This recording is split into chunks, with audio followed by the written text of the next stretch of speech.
University మంచి భవిష్యత్తు కోసం తెలుగు విద్యార్థులు ఇష్టపడే యూనివర్సిటీ. కాల్ 9059052378 9059052379.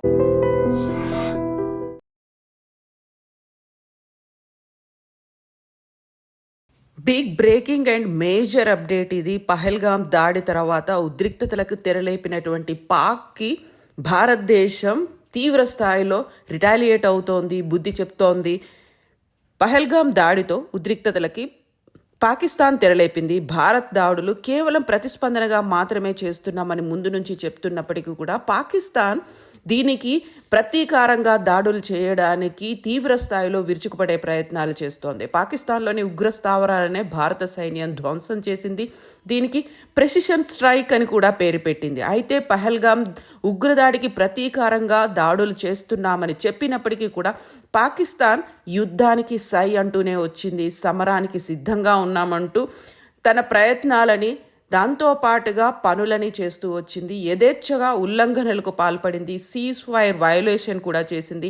మన దగ్గర ఉన్నటువంటి సైనిక స్థావరాలు, కశ్మీర్, పంజాబ్లో ఉన్నటువంటి పౌర ఆవాసాలపై గురిపెట్టింది. బుధవారం అర్ధరాత్రి దాటిన తర్వాత నుంచే భారత్లోని 15 నగరాల్లో, మేజర్గా ఉన్నటువంటి 15 నగరాల్లో, అందులోనూ పర్టికులర్గా పాకిస్తాన్ గురిపెట్టినటువంటి స్థావరాలు లేకుంటే పౌర నివాసాలు, కశ్మీర్, పంజాబ్ని టార్గెట్గా చేసుకొని పోరాటం మొదలుపెట్టింది. 15 సైనిక స్థావరాలపై క్షిపణులు, డ్రోన్లతో దాడికి విఫలయత్నం చేసింది. ఆ దాడులని మన దగ్గర ఉన్నటువంటి S-400 ఎయిర్ డిఫెన్స్ సిస్టమ్, ఇది రష్యా నుంచి మనం దిగుమతి చేసుకున్నాము. దీన్ని సుదర్శన చక్రంగా అభివర్ణిస్తూ ఉంటారు. వాటిని తుత్తునియలు చేసింది, వాటిని తిప్పికొట్టింది. దీంతో లాహోర్ సహా పాకిస్తాన్కి చెందిన 9 ఎయిర్ డిఫెన్స్ వ్యవస్థలను భారత్ భీకరమైనటువంటి దాడులు చేసింది. బుధవారం అర్ధరాత్రి నుంచి భారత్పై పాక్ క్షిపణులు, డ్రోన్లతో 15 నగరాలపై గురి చేసింది. మెయిన్గా స్థానిక స్థావరాలను, ఎయిర్ బేస్లను టార్గెట్ చేసుకొని ధ్వంసం చేసే ప్రయత్నం చేసింది. దీన్ని తిప్పికొట్టింది భారత్ గగనతల రక్షణ వ్యవస్థ. S-400 ఇతర వ్యవస్థలతో పాక్ క్షిపణులను కూల్చివేసింది.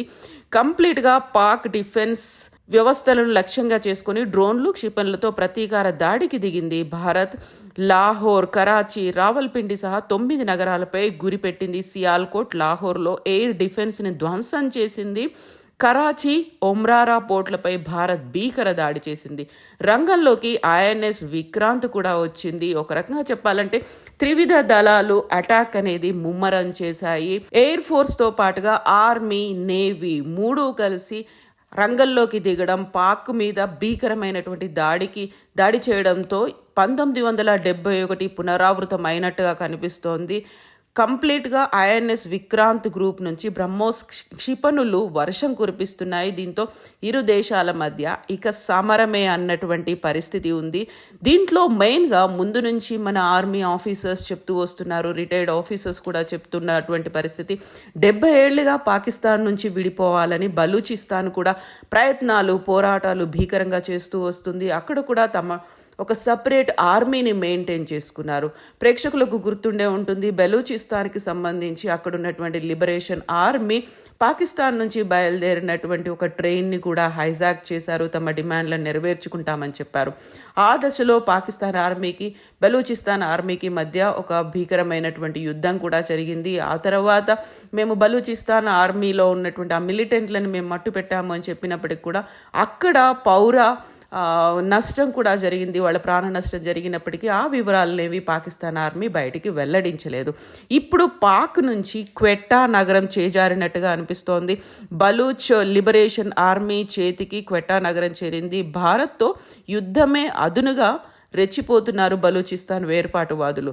సో ఇది తొందరలోనే ఈ సమసిపోతుంది, పాకిస్తాన్కు 4-5 ముక్కలుగా విడిపోతుంది అంటూ గతంలోనే పాకిస్తాన్కి సంబంధించి యుద్ధంలో పార్టిసిపేట్ చేసినటువంటి కొంతమంది మన సైనికులు, మేజర్లు, ఆఫీసర్లు చెప్తూ వస్తున్నారు. ఇప్పుడు పాకిస్తాన్కి ఒక ఎండ్ కార్డ్ పడుతోంది, తొందరలోనే పాకిస్తాన్కి ఎండ్ కార్డ్ పడుతోంది అనేటువంటి మాటని వాళ్ళు తీవ్ర స్థాయిలో చెప్తూనే వస్తున్నారు. పాకిస్తాన్ ఒక్కటిగా ఉండదు, ఇప్పుడు పాకిస్తాన్ 4-5 ముక్కలుగా అవుతుంది అన్నట్టుగా Balochistan army, Balochistan liberation army Pak ఆర్మీపై భీకర దాడులు చేస్తోంది. క్వెట్టాని వదిలి అక్కడి నుంచి పాకిస్తాన్ ఆర్మీ కూడా పరారైనటువంటి పరిస్థితి ఉంది, అక్కడ లేకుండా పోయినటువంటి పరిస్థితి.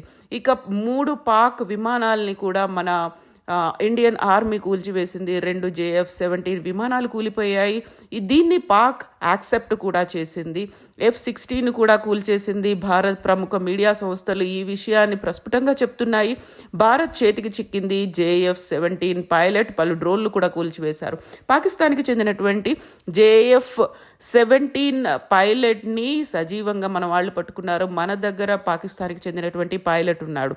అయితే ఇప్పుడు ఓవరాల్గా అయితే ఒక యుద్ధమైనటువంటి వాతావరణం, ఒక బీభత్సం అనేది కనిపిస్తుంది. అక్కడ పాకిస్తాన్ భారతదేశ సరిహద్దుల్లో ఉన్నటువంటి గ్రామాల్లో బ్లాక్ అవుట్ని అనౌన్స్ చేశారు. అంటే ఎక్కడ ఏ ఇంట్లో ఏ వీధి దీపాలు కానీ వెలగకుండా చిమ్మ చీకట్లో ఉండేలా ఈ ఆపరేషన్ అనేది కొనసాగుతోంది. ఒకవేళ ఎక్కడైనా లైట్ వెలిగినట్టయితే దాన్ని పాకిస్తాన్ డ్రోన్లు టార్గెట్గా చేసుకొని అటాక్ చేస్తాయి అనేటువంటి ఒక సమాచారం ఉంది. ఇప్పటికీ ఒక 100 మందిని మేము హతమార్చాము అంటూ పాక్లోని ఉగ్ర స్థావరాలపై మెరుపు దాడులు చేశాము, 9 స్థావరాలపై అత్యంత ఖచ్చితత్వంతో దాడి చేశాము, ప్రెసిషన్ స్ట్రైక్ చేశాము అని రక్షణ శాఖ మంత్రి రాజ్నాథ్ సింగ్ అఖిలపక్ష సమావేశంలో చెప్పారు.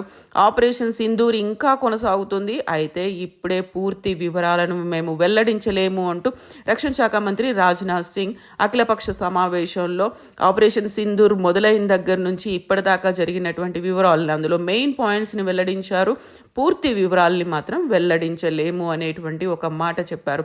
సో పాకిస్తాన్ మిలిటెంట్లు ఉగ్రవాదులు పహల్గాం మీద దాడి చేసిన తర్వాత కూడా అఖిలపక్ష సమావేశమైంది. ఆ సమయంలోనే ప్రధానమంత్రి నరేంద్ర మోదీ ఆర్మీకి పూర్తి స్థాయి స్వేచ్ఛని ఇస్తున్నాము అనే మాట చెప్పారు. ఏ క్షణమైనా, ఎప్పుడైనా, ఏమైనా, ఎలాంటి నిర్ణయమైనా సైన్యం తీసుకోవచ్చు అనే ఒక మాటని వాళ్ళు క్యాబినెట్ డెసిషన్ అయితే తీసుకొని అప్పుడు ఇచ్చింది. ఇప్పుడు పాకిస్తాన్ సిద్ధంగా ఉంది, మనం కూడా అంతకు మించి సిద్ధంగా ఉండాలి, నిరంతరం అప్రమత్తంగా ఉండాలి అంటూ ప్రధానమంత్రి నరేంద్ర మోడీ కూడా చెప్పారు.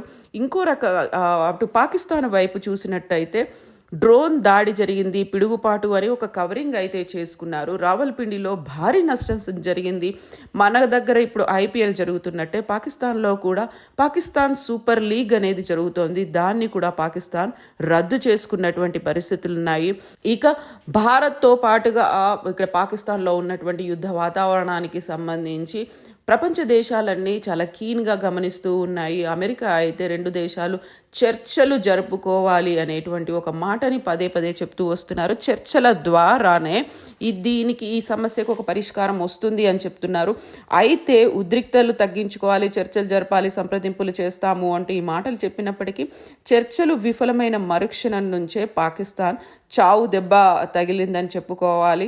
క్వెట్టాను బెలూచిస్తాన్ లిబరేషన్ ఆర్మీ స్వాధీనం చేసుకుంది. ఆ తర్వాత అక్కడ ఉన్నటువంటి కరాచీ పోర్టుపై భారత నౌకాదళం భీకర దాడి చేసింది. దీంతో పాటుగా అక్కడ ఉన్నటువంటి ఆస్తులు కూడా తీవ్ర స్థాయిలో నష్టపోయాయి. ఇక పాక్ ఎయిర్ డిఫెన్స్పై మన యుద్ధ విమానాలు గురిపెట్టాయి. సో మన యుద్ధ విమానాలకు ముప్పు తప్పించే లక్ష్యాన్ని కూడా ఏర్పాటు చేసుకున్నాయి. మన దగ్గర ఉన్నటువంటి ఎయిర్ బేస్లని టార్గెట్గా చేస్తూ పాక్ డ్రోన్లని అక్కడి నుంచి క్షిపణులని కురిపిస్తోంది. అయితే దీనిని S-400 దీన్ని మనం సుదర్శన్ చక్రంగా పిలుస్తున్నాము, అది తిప్పి కొడుతోంది. కంటిన్యూస్గా వస్తున్నటువంటి క్షిపణులని, డ్రోన్లని integrated counter UAS and air defence సిస్టమ్ని ఉపయోగించి పాక్ క్షిపణులని, డ్రోన్లని కూల్చివేస్తోంది. సో ఓవరాల్గా అయితే పాకిస్తాన్లో భారీ నష్టం జరిగింది అనేటువంటి వార్తలు అయితే వస్తున్నాయి. LOC సమీపంలో ఖంజో, సర్ఫరాజ్, లెఘోరీ గ్రామాలు, చెక్వాల్, దమన్ తదితర గ్రామాలలో ఉన్నటువంటి మసీదులు కూడా ధ్వంసమయ్యాయి. పౌరుల ఇల్లు దెబ్బతిన్నాయని పాక్ మీడియా అయితే చెప్తోంది. రావల్పిండి నష్టం ఎక్కువగా ఉంటుందని తెలిపింది. ఈ ప్రాంతాల్లోని దళాలు మన డ్రోన్లను కూల్చివేసినట్టుగా వివరించారు. దీంతో రావల్పిండి నుంచి పాక్ సూపర్ లీగ్ క్రికెటర్లను ఇతర ప్రాంతాలకు కూడా తరలించారు. అక్కడ లీగును కూడా రద్దు చేశామని. అయితే ఇక్కడ మెయిన్గా ఉన్నటువంటి కన్సర్న్ ఆపరేషన్ సింధూర్ తొలి దాడిలో ఫస్ట్ టైం జరిగినటువంటి దాడిలో మృతి చెందిన ఉగ్రవాదుల అంత్యక్రియలను పాక్ ఆర్మీ అధికారిక లాంఛనాలతో చేయడం అనేది. ఆ దృశ్యాలు సోషల్ మీడియాలో చక్కర్లు కొడుతున్నాయి. మా సైనికాది కుమారుడు కూడా భారత్ దాడిలో చనిపోయాడు, అందుకే పాకిస్తాన్ ఆర్మీ వచ్చింది అంత్యక్రియలకు అని ఉన్నతాధికారులు చెప్తున్నప్పటికీ భారత్ దాడిలో మరణించిన వారికి ఆత్మశాంతి కోరుకోవాలని కోరుతూ పాకిస్తాన్ సుప్రీంకోర్టు కూడా నివాళులు అర్పించింది. ఒక రకంగా ఇది ఇప్పుడు భారత త్రివిధ దళాలు చేస్తున్నటువంటి తిప్పికొట్టే ప్రయత్నాలని, లేకుంటే భారత త్రివిధ దళాలతో వచ్చినటువంటి నష్టాన్ని కవర్ చేసుకునే ప్రయత్నం చేస్తోంది. అక్కడ మేము తిప్పికొట్టాం, మా దగ్గర ఇండియాకి చెందినటువంటి విమానాలు, డ్రోన్లు, క్షిపణులు కూలిపోయాయని చెప్తున్నప్పటికీ కూడా ఇప్పటికీ పై చేయి భారతదేశాందే కనిపిస్తోంది. అయితే ఇంకా సినిమా అయిపోలేదు అని భారత army chief general Manoj Naravane social మీడియాలో ఆసక్తికరమైనటువంటి పోస్టులు చేస్తూనే వస్తూ ఉన్నారు. ఇదంతా 5 పదాల్లో అనే శీర్షికతో చేసిన ఒక చిత్రం కూడా వైరల్ అయింది.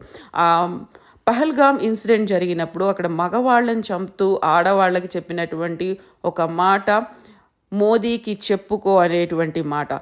అప్పుడు అక్కడ ఆ మహిళలు ప్రాధేయపడ్డారు. దీనికి రిటాలియేట్ చేస్తూ గో టెల్ మోదీ అని వాళ్ళు ఉగ్రవాదులు మహిళలకు చెప్తున్నప్పుడు ఐ టోల్డ్ మోదీ అని ఆ మహిళలు మోదీకి చెప్తే జరిగినటువంటి నష్టంగా ఇది మోదీని, లేకుంటే భారతదేశాన్ని, భారత ఆర్మీని తక్కువగా చేసి చూపించినటువంటి అలాంటి సంఘటన.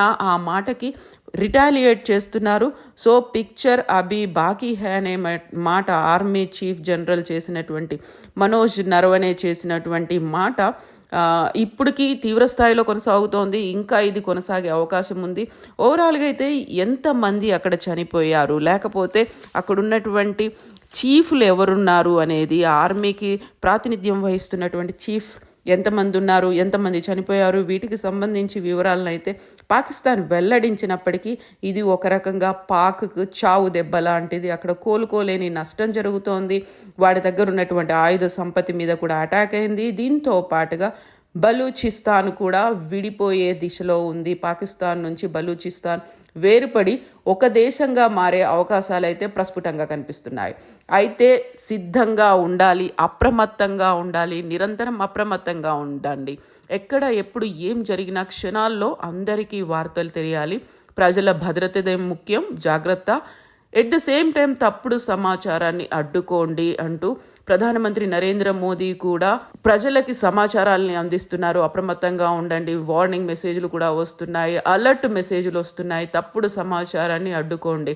దీంతో పాటుగా సైనిక స్థావరాలకు భద్రతా చర్యలు తీసుకోమని కీలక శాఖల కార్యదర్శులకు మోదీ నిర్దేశం చేశారు.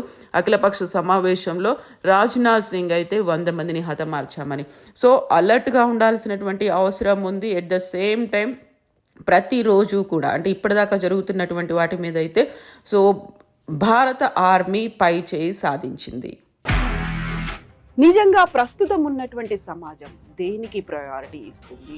ఆర్థిక సంబంధాల చుట్టూ మాత్రమే తిరుగుతుంది. మళ్ళీ ఎన్నికలంగానే చాలా విరక్తి కలుగుతాం.